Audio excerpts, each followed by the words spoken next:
Okay, good afternoon. Welcome to the Try 24/7 interview lounge here live at the TCR in London. We're very lucky to have the infamous Mr. Steve Trew. Good afternoon.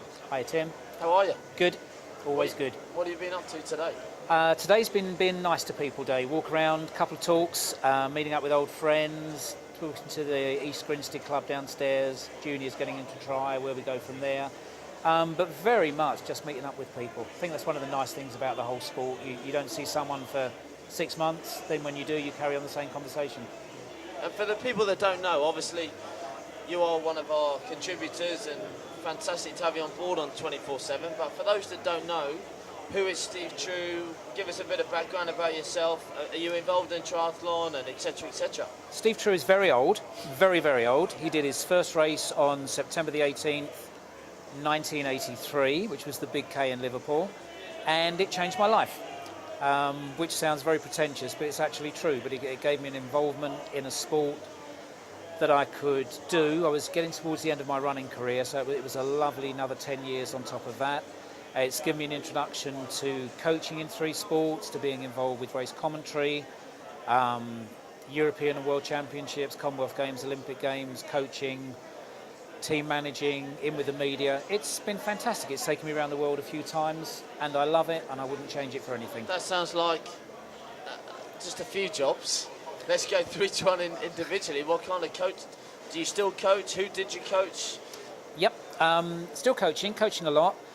The profile athletes I've worked with, Sean Bryce, who was at the 2000 Games, Olympic Games, yeah. sorry. Kerry Skillfillan, who was at 2000 Olympic Games on cycling. Iona Winter, representing Jamaica at 2000 Games. Been involved with the British team since the mid-80s. I think one of my advantages was coming in to triathlon with a teaching background and had been used to be coaching swimming and cycling. And I think it's fairly difficult to change over in some areas, just coaching in one sport to try and coach in all 3 of them. And with that knowledge, it might sound a bit flash, but I think that gave me a bit of a depth of knowledge to come into it. Oh, that's why, do you know what I mean? Your coaching is very unique and works, obviously with that kind of calibre of athletes. I think I'm coaching at the moment, working with 12 athletes at the moment. Darren Treadaway, who's just moving up to Ironman this year, who's had a notable success over the half Ironman distance and longish distance. Number of age group athletes I'm very excited about. Fiona Ford last year, who won the World Aquathon and then the World Triathlon. And I think Fiona, one of my favourite athletes ever, just showed how important hard work is, and just when you get into that hard work, the success you get if you do it properly. So do you have actually many spare hours in the day? Tim, I have a lovely life. I don't work. Triathlon is your life. It's different, isn't it? I run a fitness business professionally.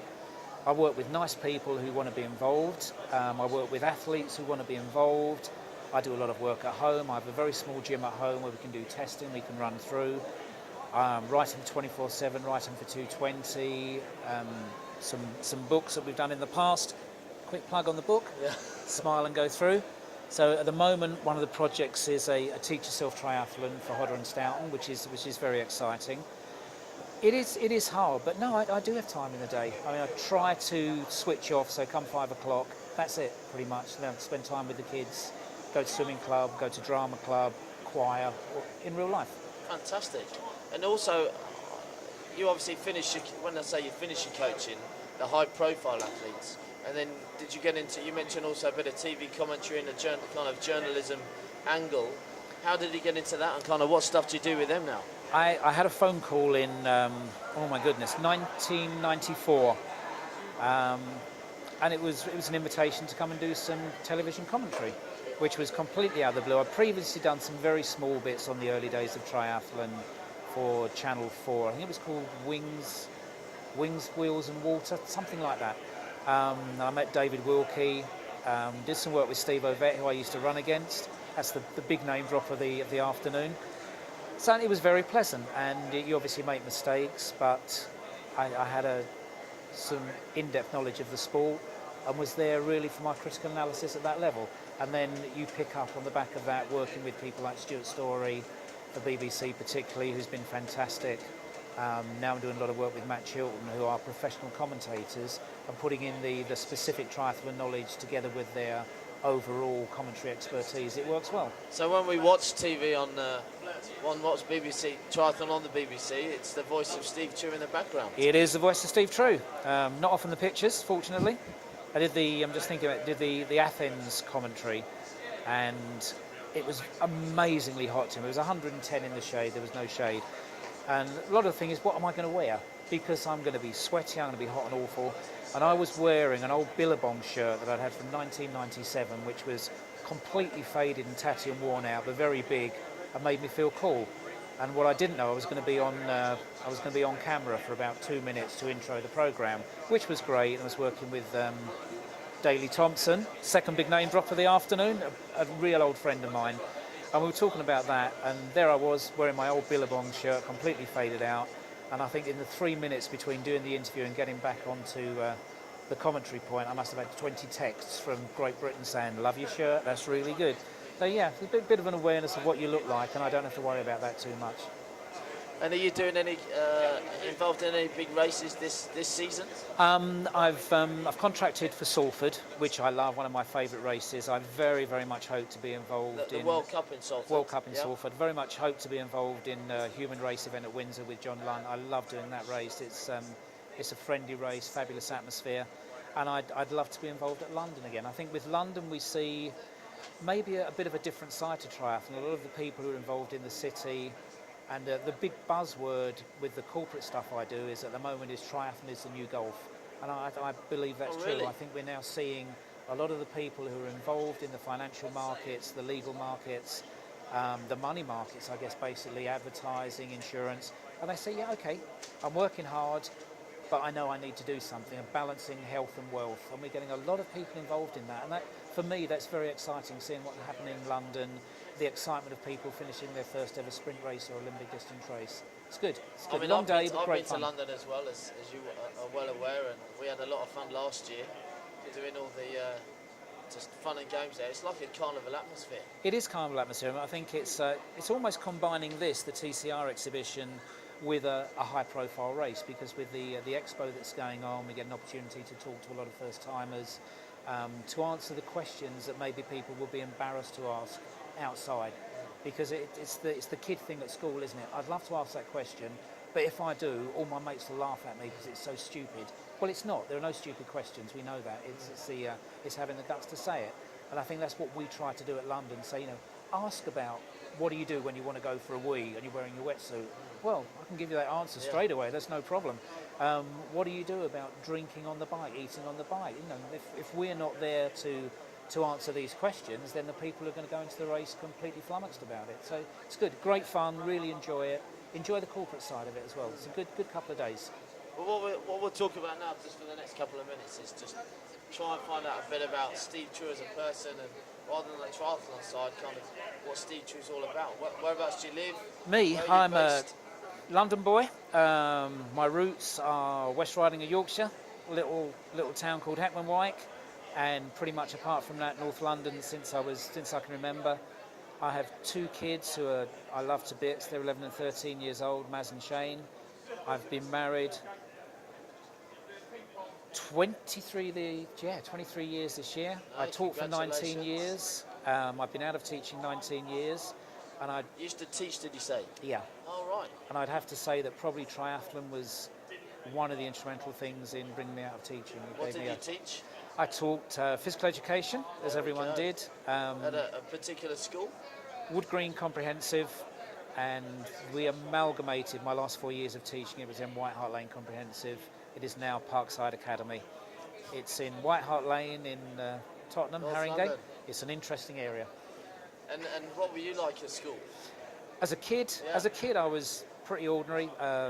Never very good at sport until maybe the last couple of years, and I think that's something that was good for me, showing that kids don't have to be good. A lot of it's to do is just how big you are, and I was weenie till I was 16. So there's an appreciation with working with kids, that it's not the kids who have the instant success who are going to make it, just seeing what goes through there. Yeah, I was pretty ordinary. Ran county stuff, swam county stuff, and probably did more when I came out of school, university, and then started going through. Ran at national level, swam at national level. Great fun. Really, I've had a lovely life. Really have. That's what it's all Amazing. about. And in Amazing. that life, you've obviously travelled quite a bit with your sport and obviously your commentary and all the other training stuff you've been doing. Is there a particular place where you would either live or just have a kind of a favourite place in the world? We do a training camp in a little town called Cesenatico in Italy, which I love dearly. I adore Australia. Going down to Melbourne next month, which will be the third time in a year Very and nice. a bit. Just because I totally fell in love with a city Melbourne called Geelong. particularly, or Geelong, just Geelong. outside Melbourne. I love Perth. Sydney is one of my favourite cities. I love Brisbane and the Sunshine Coast. South Africa, we worked in Stellenbosch for a few years. Yeah, the ability, the privilege of being able to travel is fantastic. It does sound like a nice life you've led so far. Yeah, lots more to come, hopefully. And if you got any kind of heroes yourself that have inspired you, or In triathlon, or heroines, or I don't know, I guess you're not supposed to have heroes when you get old because your heroes start being younger. The guy I really respect and admire would be Greg Welch. He's a world champion, but that's only part of it. He's a gentleman. He's an old-fashioned gentleman. He has an amazing sense of humour. He's a very caring guy. He's had all sorts of health problems with the heart stuff, and he's aware of that. And he was telling me about one of his heart ops and was laughing so much he cried. Open heart surgery. My God, how do you get through that? You know. And he gave me an Aussie shirt, and he washed my socks for me. And he is just the nicest bloke in the world. And we've had a lot of laughs. And there's a lot of nice people over the years. My big coaching buddies are Chris Jones, who I've travelled with a lot, Bill Black, Barry Shepley in Canada, Rob Pickard in Australia, just that's all lovely coming people. back. Yeah, really nice people. And Bill's down today as well, isn't he? Yeah, I've missed Bill yesterday. I had problems on the M25, but I'm going to be around for a little while. I'd love to get back in touch with Bill. I think it's with Bill and Chris, probably with Barry and Rob in Australia as well. You don't see people for a few months and then you carry on that conversation that the last time you had, you were waking up in the motel room in the morning and saying, yeah, what about her then? What about that athlete? What I think and what we're doing, and thought about really extending the back crawl just before recovery on the front crawl. Yeah, that sort of relationship where you just meet up and you carry on the same coffee and the same talk. And is there an item or items that you can't live without? Whether or not it's at home or when you're travelling, or Items you can't live without. Pocket full of sighs, heart full of tears. I don't know. People would say you can't live without his white wine in the evening, which has probably got an element of truth to it. I love relaxing. I love sitting down with a glass of white wine at the end of the day. I love travelling with my kids. I hate being away from my kids when I'm travelling, and that's one of the reasons I cut down so much after the Sydney Olympics. If I could have the lifestyle to let the kids come with me with a private tutor, I think I'd still be doing it more. no, you never know. And what about if you got any kind of particular talent that would surprise people that people don't know about? You never know. I don't know. My brother's a professional singer, Oh, is he? and he makes a very good living from that. And I'm not jealous, I'm very envious and very much in awe of what he could do. I'd love to be able to sing. People tell you that I can't, but give me a karaoke mic and we'll go for that. I don't know. What am I good at? Yeah. I have a thing with coaching about communication. I think that's one of my big bugbears, that I think there are some fantastically knowledgeable coaches out there in technique, technology, scientific terms, but they're maybe not able to get it across because their communication skills aren't great. And I really enjoy working with coaches on the communication aspect of coaching, and with athletes as well. That's what it's all about. I totally agree. It's where's the key? Why do some coaches succeed with one athlete? Why does an athlete have no success with one coach, and within a year with another coach they've changed? The athlete's the same, but where's the trigger that we get through? To me, that's the real key. And I think when you're a young coach and an athlete leaves you, it's like your boyfriend or girlfriend walking away. Like, what have I done wrong? It's not that. It's just it doesn't click. And when you get over that, then I think the the communication skills and the working with other coaches become so much better and so much more valuable. You say, okay, it didn't work with her. Let's try this. And somebody will come to you and go, look, could you have a look at George, John, Jimmy? Because I'm not getting through to him, maybe you Just a can. different set of eyes. Different set of eyes, just you gel, you click. It's nice working with a team of coaches and with Bill Black and Chris Jones particularly. I think over the years, working together with British teams, junior and senior teams, you get great ideas from other people immediately, of course, but you also learn to appreciate how knowledgeable other people are. And we do this whole case thing, copy and steal everything. It's what we do as coaches. Yeah. You know, it works for him, let's try it out. Yeah, big time. Yeah. And what was the, you just mentioned about your brother being a singer. What can you remember on the music front? What was the first ever single you ever bought? First ever single. Oh my goodness. Maybe memory of. Might have been Johnny Layton. Johnny Remember Me? My God. Paul Anka singing Diana, 61, 62, something like that. There we go. There you go. And what about the, what was the last album or that you listened to, whether or not it's today or yesterday, in the car or whatever? It probably would have been Bette Midler, Wind Beneath My Wings, or Elvis Presley, Always on My Mind. There you go, what a giveaway that is. There we go. This Janis is what Ian, 17. And then especially, just actually a few questions for Henry, our editor. He's asked me to specifically ask you, do you, when you ride, do you use tyres or tubulars? I use tubs, still use tubs. Still use tubs?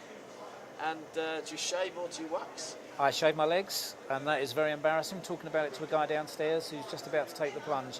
And I think with shaving legs, it's the experience of having had crashes more than anything. And you get the grease and the grit out a lot easier. If you're getting physio or massage, it's much better. They prefer it if you've got shaved legs. Well, there we go. And then finally, the last question. Thought-provoking, I know. You can invite 3 famous people to dinner, or not necessarily famous, dead or alive. Who would they be? Greg Welch, no problem with that at all. Makes me laugh. Wow. Dudley Moore. Dudley Moore, here we go. Greg Welch and Dudley Moore, that'll be something special. Oh my goodness me. Steven Spielberg. And we would fish for ideas. Really? You're a bit of a movie buff? A bit, but I love the way he thinks. I love the way he thinks. Well, there we go. We heard it first here. Steven Spielberg, Dudley Moore and Greg Welch. Well, it's been fantastic, Steve. We'd just like you to sign our table, as it were. Choose a colour. We've got all the superstars we've had over here over the weekend, so it'll be a real treat to have you on there as well. Black is back.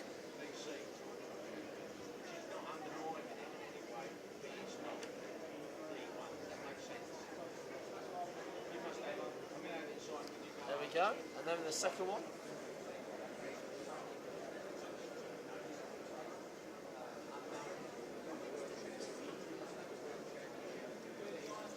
There we go. 100% Steve Trew, finished. It's been a fantastic time to talk to you, and we look forward to working with you over the next couple of months. All success. Fantastic. Cheers, Tim.